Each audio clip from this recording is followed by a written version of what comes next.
नमस्कार दोस्तों, आपका स्वागत है आपके अपने चैनल स्टडी वाइस ऑफिशियल पर।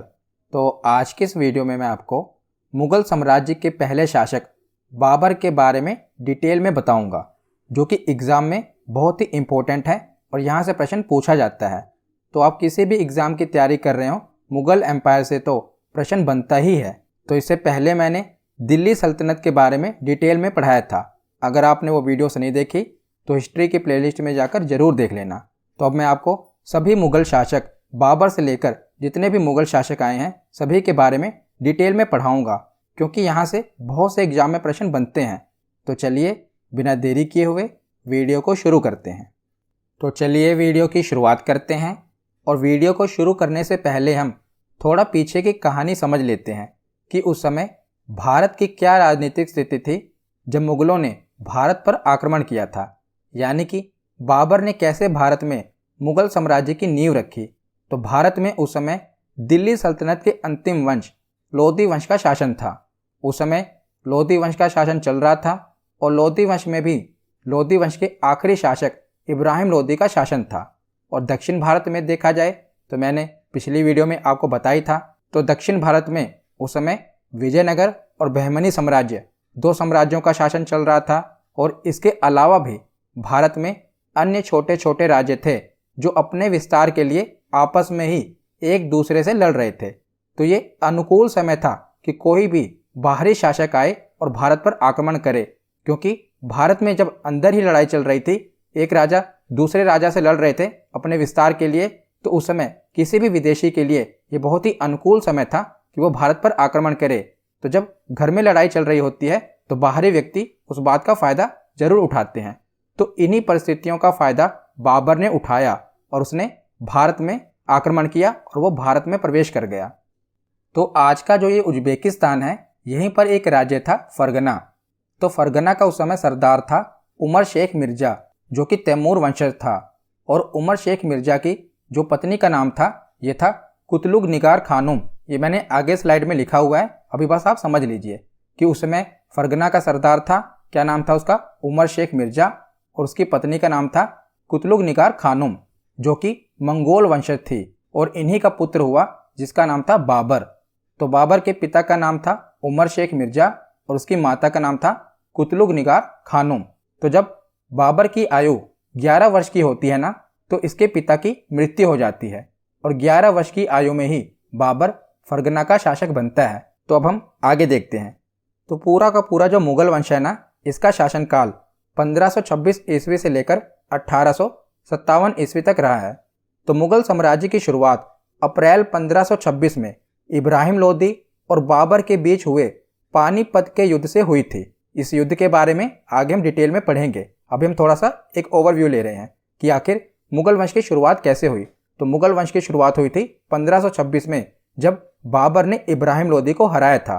तो इस युद्ध में जीत के बाद भारत में दिल्ली सल्तनत का खात्मा हो जाता है।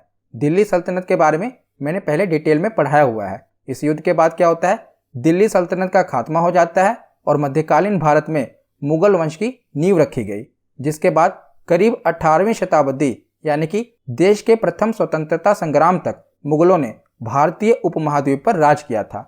और ब्रिटिश ईस्ट इंडिया कंपनी के आने तक भारत में मुग़लों ने अपना शासन चलाया था। तो अब हम आगे बाबर के बारे में पढ़ते हैं, क्योंकि बाबर ने ही मुग़ल वंश की स्थापना की थी। तो बाबर का पूरा नाम था जहीरुद्दीन मोहम्मद बाबर। क्या नाम था इसका पूरा, जहीरुद्दीन मोहम्मद बाबर। यह भी एनटीपीसी में पूछा गया था। तो मुग़ल वंश का संस्थापक बाबर को माना जाता है और बाबर का वास्तविक नाम जहीरुद्दीन मोहम्मद बाबर था। बाबर का जन्म कब हुआ था, तो 14 फरवरी 1483 को फरगना के एक छोटे से राज्य में बाबर का जन्म हुआ था, जो कि वर्तमान में उज्बेकिस्तान में है। तो डेट तो आपको याद ही रहेगी, 14 फरवरी। तो 14 फरवरी 1483 को बाबर का जन्म हुआ था। इसके पिता का नाम उमर शेख मिर्ज़ा था, जो कि तैमूर वंशज थे, और इसकी माता का नाम कुतलुग निगार खानुम था, जो कि मंगोल वंश से आती थी। तो इसके पिता तैमूर वंश से आते थे और इसकी माता मंगोल वंश से आती थी। मंगोल वंश यानी कि जो कि चंगेज खां का वंश था। पर जो बाबर था ये अपने आप को तैमूर वंशज मानता था। ये जो मंगोल वंश है ना, इनकी काफ़ी बुराई करता था। ये अपने आप को तैमूर वंशज मानता था। कौन, बाबर, क्योंकि इसके पिता भी तैमूर वंशज थे। तो बाबर के पिता का नाम है उमर शेख मिर्जा और इनकी माता का नाम है कुतलुग निगार खानुम। तो 1494 ईस्वी में इसके पिता की मृत्यु हो जाती है। तो अपने जन्म के 11 वर्ष के बाद यानी कि 11 वर्ष की आयु में ही इसके पिता की मृत्यु हो जाती है और अपने पिता की मृत्यु के बाद ये 11 वर्ष की आयु में फरगना का शासक बनता है। अब हम बाबर का प्रारंभिक संघर्ष देख लेते हैं, यानी कि भारत में आक्रमण करने से पहले बाबर ने जो स्ट्रगल किया वो हम देख लेते हैं। तो 1494 ईस्वी में यानी कि जब बाबर शासक बना तो इसने समरकंद को जीतने का प्रयास किया। आप देख रहे हैं ये फरगना जहां का बाबर शासक था, इसने समरकंद को जीतने का प्रयास किया, पर यह अपने पहले ही प्रयास में असफल रहा, यानी कि समरकंद को ये जीत नहीं पाया। ये वही बाबर है जो समरकंद को अपने पहले अभ्यास में जीत नहीं पाया और बाद में इसने भारत में मुगल वंश की स्थापना की, जिस मुगल वंश ने भारत में 300 वर्षों तक शासन किया, पर यह अपने पहले प्रयास में असफल रहा। इसे समरकंद पर विजय नहीं मिली, ये अपने पहले प्रयास में असफल रहा। तो उसके 3 साल बाद यानी कि 1497 ईस्वी में इसने समरकंद को जीत लिया और केवल 100 दिनों के लिए यानी कि 100 दिनों तक ही ये उसको अपने क्षेत्र में मिला पाया। उसके बाद इसे वहां से भागना पड़ा। उसके बाद 1501 ईस्वी में इसने दोबारा समरकंद पर आक्रमण किया और उसे जीत लिया। इस बार 8 महीने तक इसने समरकंद पर शासन किया। उसके बाद इसे वहां से भागना पड़ा। फिर इसको पता चल गया कि समरकंद को जीत पाना अभी थोड़ा मुश्किल है, इसीलिए इसने पश्चिम की ओर छोड़कर पूर्व की ओर बढ़ना शुरू किया। आप देख रहे हैं ये फरगना यहाँ पर है समरकंद, तो समरकंद को छोड़कर अब ये पूर्व की ओर बढ़ा और 1504 ईस्वी में इसने काबुल और गजनी को जीत लिया, जो कि वर्तमान में अफगानिस्तान में है। तो काबुल और गजनी को जीतने के बाद इसने एक उपाधि धारण की थी, पादशाह। याद रखिएगा, पादशाह उपाधि इसने कब धारण की थी? काबुल और गजनी को जीतने के बाद। बाबर के जो भी पूर्वज थे ना, यानी कि इसके पिता दादा सब मिर्जा की उपाधि धारण करते थे, परंतु केवल बाबर था जिसने पादशाह की उपाधि धारण की थी। इसके पिता और इसके जो पूर्वज थे वो मिर्जा की उपाधि धारण करते थे। अभी हमने पीछे पढ़ा भी था ना, इसके पिता का नाम क्या था? उमर शेख मिर्जा। मिर्जा एक उपाधि है, पर बाबर ने कौन सी उपाधि धारण की? पादशाह की उपाधि धारण की। उसके बाद क्या होता है? 1511 ईस्वी में अब बाबर क्या करता है, जब ये काबुल और गजनी को जीत लेता है ना, उसके बाद ये दोबारा समरकंद पर आक्रमण करता है और एक बार फिर समरकंद पर आक्रमण करके ये जीत जाता है।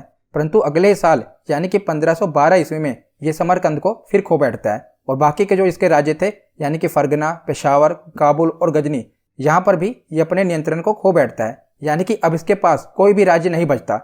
और बाबर ने अपनी आत्मकथा में भी लिखा है कि अपने आरंभिक समय में ये किसी भी एक जगह पर 2 रमजान नहीं मना पाया। ये बाबर ने अपनी आत्मकथा में लिखा है। तो यहाँ पर आपने देख लिया कि मध्य एशिया में बाबर के असफल हो जाने के बाद ये पूर्व में भारत की ओर बढ़ता है और इस प्रकार बाबर को ये समझ आ गया था कि अभी पश्चिम की तरफ उसे सफलता नहीं मिल पा रही, तो वो पूर्व की तरफ यानी भारत की तरफ आक्रमण के लिए बढ़ता है। और उसे ये भी पता चल गया था कि भारत में अभी आंतरिक विद्रोह चल रहा है और उसे वहां के शासकों द्वारा भी भारत पर आक्रमण करने का आमंत्रण मिल रहा था, जो कि आपको मैं आगे बताऊंगा कि किसने उसे आमंत्रण भेजा था भारत पर आक्रमण करने के लिए। तो अब बाबर भारत पर आक्रमण करने के लिए आगे बढ़ता है। तो अब हम बाबर का भारतीय अभियान देख लेते हैं। तो बाबर ने एकदम से ही भारत पर आक्रमण नहीं किया था। पहले इसने क्या किया था कि भारत के जो सीमावर्ती क्षेत्र थे ना, वहां पर इसने आक्रमण किया था। तो 1519 ईस्वी में भारतीय सीमा क्षेत्र बाजोर और भैरा को बाबर ने जीत लिया था। कब? 1519 ईस्वी में। उसके बाद ये वापस लौट गया था। कहां पर? अपने समरकंद की तरफ वापस लौट गया था। बस अभी ये देख रहा था कि भारत की जलवायु कैसे है, वहां पर आक्रमण कैसे किया जाएगा। अभी ये आजमा रहा था अपने आप को कि ये भारत पर आक्रमण करने के लायक हो गया है कि नहीं। उसके बाद इसने क्या किया कि 1519 ईस्वी में पेशावर को जीता। पेशावर के जीतने के बाद भी ये वहां पर टिका नहीं, अपनी ओर वापस मध्य एशिया की ओर लौट गया। उसके बाद 1520 ईस्वी में दोबारा इसने बाजोर, भेरा और पंजाब के सियालकोट, जो कि वर्तमान में पाकिस्तान में है, इनको जीतकर अपने अधिकार में ले लिया। और 1524 ईस्वी में इसने लाहौर सहित पंजाब के अधिकांश भागों को जीत लिया। तो जब इसने पंजाब के अधिकांश भागों को जीत लिया तब खबर पता चली इब्राहिम लोदी को। उत्तर भारत में उस समय लोदी वंश चल रहा था। इब्राहिम लोदी को जब खबर पता चली तो उसने कहा कि जब बाबर दिल्ली की तरफ बढ़ेगा ना, तभी हम उस पर आक्रमण करेंगे। तो उस समय क्या हुआ था कि पानीपत के प्रथम युद्ध के लिए बाबर को भारत की तरफ से निमंत्रण गया था। किसने किसने निमंत्रण भेजा था? तो पंजाब का सूबेदार दौलत खां लोदी, इब्राहिम लोदी के खुद के चाचा आलम खां लोदी और मेवाड़ के शासक राणा सांगा ने बाबर को आमंत्रण दिया था कि बाबर आकर भारत पर आक्रमण करे और इब्राहिम लोदी को हरा दे। तो देखिए, जो पंजाब का सूबेदार था दौलत खान लोदी और इब्राहिम लोदी के चाचा आलम खान लोदी ये चाहते थे कि बाबर आए, इब्राहिम लोदी को हरा दे और उसकी जगह पर इन्हें शासक बना दे, और बाबर आकर इब्राहिम लोदी को हराकर कुछ धन वगैरह लूट कर वापस चला जाए और इब्राहिम लोदी को हटा दे। और राणा सांगा क्या चाहते थे कि बाबर आकर इन तीनों को, दौलत खान लोदी, आलम खान लोदी और इब्राहिम लोदी, इन्हें हराए और भारत से कुछ धन वगैरह लेकर वो भी वापस चला जाए। मतलब कि यही चाहते थे कि बाबर आकर केवल युद्ध करे और इब्राहिम लोदी को किसी प्रकार से खत्म करके वापस चला जाए। पर बाबर की जो महत्वाकांक्षाएं थी वो अलग थी। बाबर यहाँ पर गजनी की तरह लूटने नहीं आ रहा था, वो यहाँ पर बसने आ रहा था, क्योंकि उसके पास मध्य एशिया में कोई स्थिर आवास नहीं था जहां पर वो अपना राज्य कर सके। तो वो अपनी सत्ता के लिए भारत की तरफ बढ़ रहा था। तो बाकी के ये युद्ध हैं जो उसने भारत में, पहले तो मैंने आपको बताया ना कि उसने सीमावर्ती क्षेत्र में युद्ध किए। उसके बाद बाबर के जो महत्वपूर्ण युद्ध हैं वो है पानीपत का युद्ध जो इसने 1526 में किया, ये हम आगे डिटेल में पढ़ेंगे। उसके बाद है खानवा का युद्ध, ये इसने 1527 में किया, अगले ही वर्ष। उसके बाद अगले वर्ष 1528 में चंदेरी का युद्ध किया। उसके अगले वर्ष 1529 में घाघरा का युद्ध किया। तो ये 4 युद्ध हैं जो बाबर के पूछे जाते हैं, वो आगे हम डिटेल में पढ़ेंगे। तो कई लोग इसको ट्रिक से भी याद करते हैं, हो सकता है आपने भी ट्रिक से याद किया हो कि जब बाबर भारत में आया तो थक गया, तो सबसे पहले उसने पानी पिया, पानी पीने के बाद उसने खाना खाया, खाना खाने के बाद चाय पी और चाय पी के घर चला गया। पानी पीने से पानीपत, पानी के बाद खाना खाया, खाना खाने से खानवा, खाना खाने के बाद चाय पी, चाय पीने से चंदेरी का युद्ध और चाय पीने के बाद वो घर चला गया, घर जाने से घाघरा की युद्ध। तो कई लोग ट्रिक से याद करते हैं, अगर आपको ट्रिक से याद है तब भी ठीक है, और वैसे भी आपको याद होना चाहिए। तो सबसे पहले देखते हैं पानीपत का प्रथम युद्ध जो कि 1526 में हुआ। तो पानीपत का प्रथम युद्ध अप्रैल 1526 में पानीपत के निकट लड़ा गया था। और पानीपत वह स्थान है जहां पर 12वीं शताब्दी के बाद से उत्तर भारत पर नियंत्रण के लिए कई निर्णायक लड़ाइयां हुई थी। तो पानीपत का प्रथम युद्ध 1526 में लड़ा गया था, और पानीपत के प्रथम युद्ध ने ही भारत में मुगल साम्राज्य की नींव रखी थी। यह उन लड़ाइयों में से एक था जिसमें मुगलों ने बारूद, आग्नेयास्त्रों यानी कि जो तीर वगैरह थे ना, उस पर कपड़े बांधकर उसमें आग लगाकर चलाए थे, आग्नेयास्त्रों और तोपों का प्रयोग किया था। किसने? बाबर ने। और पानीपत का प्रथम युद्ध बाबर और दिल्ली के लोदी वंश के सुल्तान इब्राहिम लोदी के बीच लड़ा गया था। तो किसके किसके बीच हुआ था? बाबर के बीच में और लोदी वंश के सुल्तान इब्राहिम लोदी के बीच में ये लड़ा गया था। और उसमें विजय किसको मिली थी? तो बाबर इस युद्ध को जीत गया था। तो पानीपत का प्रथम युद्ध 1526 ईस्वी में लड़ा गया। किसके बीच में हुआ? बाबर और इब्राहिम लोदी के बीच में हुआ, और इब्राहिम लोदी इस युद्ध में हार जाता है और लोदी वंश का यहीं पर खात्मा हो जाता है और मुगल साम्राज्य की भारत में नींव रखी जाती है इस युद्ध के बाद। तो पानीपत के प्रथम युद्ध में हम सैन्य बल देख लेते हैं कि किसके पास ज़्यादा सेना थी।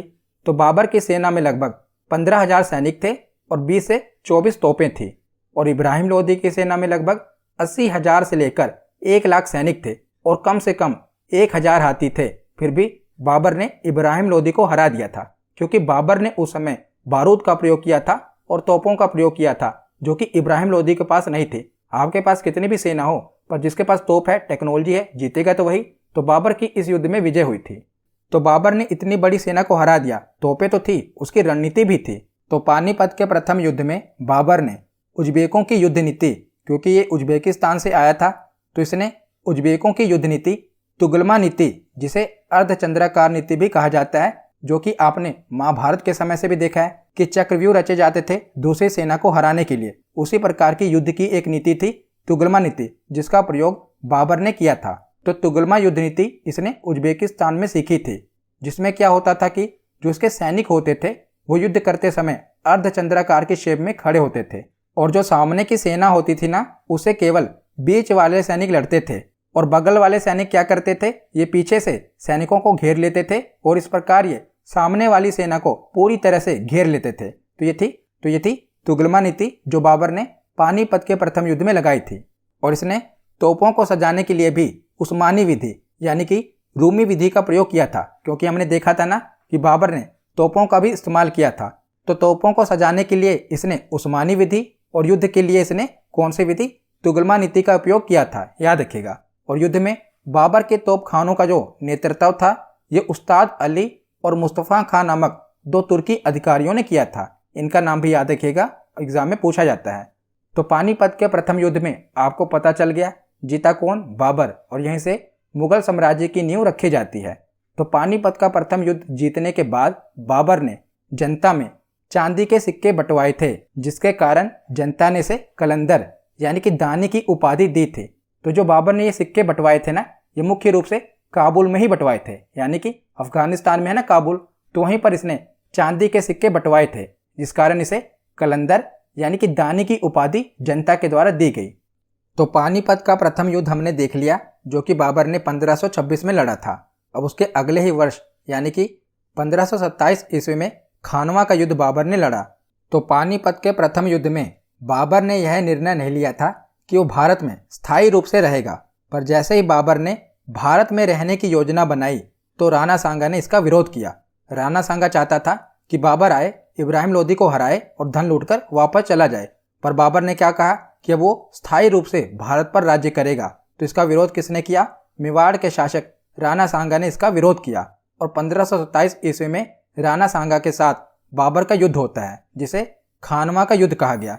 यह युद्ध कहाँ पर हुआ? तो ये युद्ध आगरा के समीप हुआ। किसके बीच में हुआ? तो बाबर और राणा सांगा के बीच में हुआ। और बाबर ने अपनी आत्मकथा में कहा है कि जो इब्राहिम लोदी था वो डरपोक शासक था, यानी कि वो बहादुर शासक नहीं था, पर जो राणा सांगा था ना, ये काफ़ी बहादुर था। ये बाबर ने अपनी आत्मकथा में कहा है कि राणा सांगा काफ़ी बहादुर शासक था, इसीलिए बाबर को इसको हराने में काफ़ी मुश्किल आने वाली थी। इसीलिए बाबर ने क्या किया? अपने सैनिकों का मनोबल बढ़ाने के लिए सैनिकों पर उस समय कर लगता था, जिसे तगमा कर कहा जाता था। तो बाबर ने अपने सैनिकों पर जो ये लगता था ना कर, तगमा कर, इसको ख़त्म कर दिया और कहा कि तुम्हें जीतना होगा। और बाबर ने हर हाल में युद्ध जीतने के लिए अपने सैनिकों को मोटिवेट किया, काफ़ी उनका मनोबल बढ़ाया। और इसी युद्ध में बाबर ने जिहाद शब्द का प्रयोग किया। जिहाद यानी कि धर्म के लिए युद्ध लड़ना। तो इसने इस युद्ध को धर्म से जोड़ दिया और सभी सैनिकों को धर्म के लिए लड़ने के लिए कहा। और इस युद्ध में बाबर ने अपने सैनिकों को मदिरा पीने से भी रोक लगा दी। जो भी उस समय शराब की पेटियां थी, बाबर ने सब शराब गिरा दी और सब सैनिकों को कहा कि तुम्हें धर्म के लिए लड़ना है, और जिहाद शब्द का प्रयोग किया खानवा के युद्ध में। और बाबर की सेना इस समय पूरी बहादुरी के साथ लड़ी और इस युद्ध में भी बाबर की जीत होती है। और इसी युद्ध के बाद बाबर ने गाजी की उपाधि धारण की थी। और इसी युद्ध के बाद बाबर ने यह निर्णय लिया कि वह भारत में स्थायी रूप से रहेगा। तो देखिए, पानीपत का जो प्रथम युद्ध हुआ था ना, उसको जीतने के बाद बाबर भारत में एंटर तो कर गया था, पर स्थायी रूप से निवास करने के लिए उसे खानवा का युद्ध लड़ना पड़ा। खानवा का युद्ध जीतने के बाद ही इसकी सत्ता यहाँ पर स्थापित हो पाई। उसके बाद अगला युद्ध हुआ 1528 ईस्वी में, इसे चंदेरी का युद्ध कहा गया। तो चंदेरी मालवा और बुंदेलखंड की सीमा पर स्थित एक महत्वपूर्ण व्यापारिक एवं राजनीतिक केंद्र था। जो आप ये देख रहे हैं ना, मध्य भारत में उत्तर प्रदेश और मध्य प्रदेश के बीच में ये वाला क्षेत्र, यह चंदेरी। तो ये युद्ध किसके बीच में हुआ? तो ये युद्ध बाबर और मेदिनी राय के बीच में हुआ। चंदेरी के सरदार मेदिनी राय के साथ बाबर का युद्ध हुआ और इस युद्ध में भी बाबर की जीत होती है। तो बाबर जीतने के बाद मेदिनी राय की दो पुत्रियों को अपने दो पुत्र हुमायूं और कामरान को भेंट कर देता है। तो मेदिनी राय की हार के बाद बाबर क्या करता है? मेदिनी राय की दो पुत्रियों को अपने दो पुत्र हुमायूं और कामरान को भेंट कर देता है। तो उसके बाद आगे चलते हैं 1529 ईस्वी में। तो 1529 ईस्वी में इसने घाघरा के युद्ध में बिहार तथा अफगान के संयुक्त सेना को पराजित कर दिया। और इसका नेतृत्व कौन कर रहा था?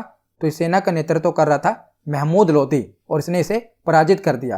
परंतु बाबर ने अफगानों का पूर्णतः सफाया नहीं किया और यही बचे हुए अफगान सैनिक बाद में हुमायूं के लिए खतरा बनकर सामने आते हैं। यानी कि बाबर के बाद जो इसका बेटा अगला शासक बनता है ना, हुमायूं, तो यही जो बचे हुए अफगानी सैनिक थे ना, ये हुमायूं के लिए खतरा बनकर सामने आते हैं। उसके साथ भी ये युद्ध करते हैं। तो घाघरा के युद्ध में भी बाबर की ही विजय होती है। तो इसे घाघरा का युद्ध क्यों कहा गया? तो इसे घाघरा का युद्ध इसलिए कहा गया क्योंकि ये घाघरा नदी के किनारे युद्ध हुआ था। तो उसके बाद करीब 48 वर्ष की आयु में 26 दिसंबर 1530 ईस्वी को आगरा में बाबर की मृत्यु हो जाती है और प्रारंभ में बाबर के शव को आगरा में ही दफनाया जाता है, परंतु बाद में काबुल में उसके द्वारा चुने गए स्थान पर इसके शव को दफनाया गया। पहले क्या किया गया कि इसका जो शव था ये आगरा में ही दफना दिया गया, पर इसने अपनी आत्मकथा में अपने शव को दफनाने के लिए काबुल को चुना था। तो उसके बाद क्या किया गया कि आगरा में जो इसका शव दफनाया गया था ना, वहां से ले जाकर इसके शव को दोबारा काबुल में दफनाया गया। याद रखिएगा, पहले इसके शव को आगरा में दफनाया गया था, परंतु बाद में इसकी इच्छा अनुसार इसके शव को आगरा से ले जाकर काबुल में दफनाया गया। तो जो बाबर के द्वारा लड़े गए युद्ध हैं वो एक बार हम दोबारा देख लेते हैं। तो पहला पानीपत का प्रथम युद्ध 1526 में लड़ा गया इब्राहिम लोदी के विरुद्ध। इसमें बाबर की विजय हुई। चारों ही युद्ध में बाबर की ही विजय होती है। तो 1526 में पानीपत का प्रथम युद्ध, 1527 में खानवा का युद्ध जो कि राणा सांगा के विरुद्ध होता है। उसके बाद 1528 में चंदेरी का युद्ध जो कि मेदिनी राय के विरुद्ध होता है, और 1529 में घाघरा का युद्ध जो कि महमूद लोदी के विरुद्ध होता है। और इन चारों ही युद्धों में बाबर की ही विजय होती है। तो अब हम कुछ महत्वपूर्ण तथ्य देख लेते हैं।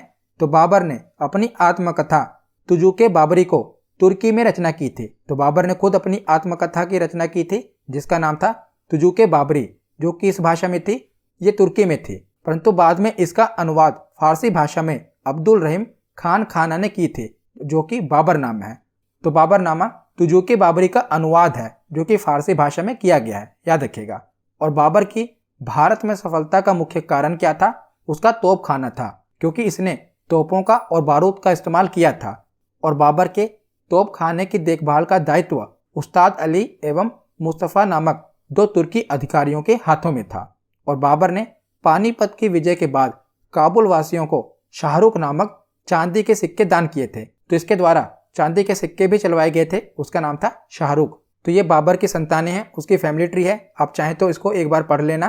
तो ये हुमायूं जो था ये बाबर की पत्नी माहम बेगम का पुत्र था जो आगे चलकर शासक बनता है बाबर के बाद। ये इंपॉर्टेंट है, बाकी आप चाहें तो एक बार पढ़ लेना। तो यहाँ पर हमारा थ्योरी सेक्शन कंप्लीट होता है। अब हम प्रीवियस ईयर क्वेश्चन देखते हैं। तो पहला प्रश्न है कि 1526 ईस्वी में बाबर ने किस वंश के शासक को परास्त कर मुगल साम्राज्य की नींव डाली थी? तो बाबर ने किसको हराकर मुगल साम्राज्य की नींव डाली थी? तो इसका सही जवाब है ऑप्शन बी, लोधी वंश। अगला प्रश्न है पानीपत का प्रथम युद्ध कब हुआ था? तो पानीपत का प्रथम युद्ध 1526 ईस्वी को हुआ था, 21 अप्रैल 1526। ऑप्शन बी इसका सही जवाब है। अगला प्रश्न है बाबर ने प्रसिद्ध तुलगुमा नीति का प्रयोग सर्वप्रथम किस युद्ध में किया था? तो बाबर ने तुलगुमा नीति का प्रयोग सबसे पहले पानीपत के प्रथम युद्ध में किया था। इसका सही जवाब है ऑप्शन सी। तो अगला प्रश्न है कि 1526 ईस्वी में बाबर ने किस शासक को परास्त कर मुगल साम्राज्य की नींव डाली थी? तो बाबर ने किसे परास्त किया था? इब्राहिम लोदी को, पानीपत के प्रथम युद्ध में। अगला प्रश्न है कि खानवा का युद्ध किस किस के बीच में हुआ था? तो सबसे पहले हुआ था पानीपत का युद्ध, उसके बाद 1527 ईस्वी में खानवा का युद्ध हुआ था बाबर और राणा सांगा के बीच में। ऑप्शन बी इसका सही जवाब है। अगला प्रश्न है कि चंदेरी का युद्ध कब हुआ था? तो सबसे पहले हुआ पानीपत का, पानीपत के प्रथम युद्ध के बाद अगला युद्ध कब हुआ? 1527 में खानवा का, खानवा के युद्ध के बाद 1528 ईस्वी में चंदेरी का युद्ध हुआ था। तो इसका सही जवाब होगा ऑप्शन सी, 29 जनवरी 1528 ईस्वी को चंदेरी का युद्ध हुआ था।